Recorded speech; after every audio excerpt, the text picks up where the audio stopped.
Zagotovo še nikoli nisi tu kot blizu videl policijskega helikopterja. To vse utripa? Čas se postavlja, ja. To je normalno? Ja. Okay. Na tleh to v redu, če utripa v zraku, pa ni fajn, da utripa. A je tako? Tako. Nobena lučka ni fajn, da utripa. Če utripa rdeča lučka, pomeni, da je treba najverjetneje s helikopterjem v najkrajšem času pristati. Oranžna lučka pa pomeni, da imamo še nekaj časa, da lahko razmislimo, naredimo checklisto, pa se odločimo, ali bomo pristali ali pa nadaljujemo s poletom. Ampak nič ni fajn, da utripa v bistvu. Inštrument je namenjen samemu letenju.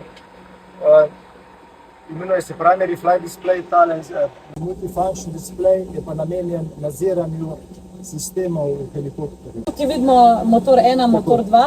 Največja posebnost tega helikopterja je, da lahko zaženemo en motor, brez da bi se rotor zavrtel. Drugi helikopterji tega nimajo, ne vsi. Vsi helikopterji te možnosti nimajo. Ne? Pa še ena posebnost, na helikopterju pilot oziroma kapitan sedi na desni strani in pa kopilot na levi, tako da danes kapitanka, ne? Na avionu je pa ravno obratno, torej pilot oziroma kapitan je na levi in pa kopilot na desni.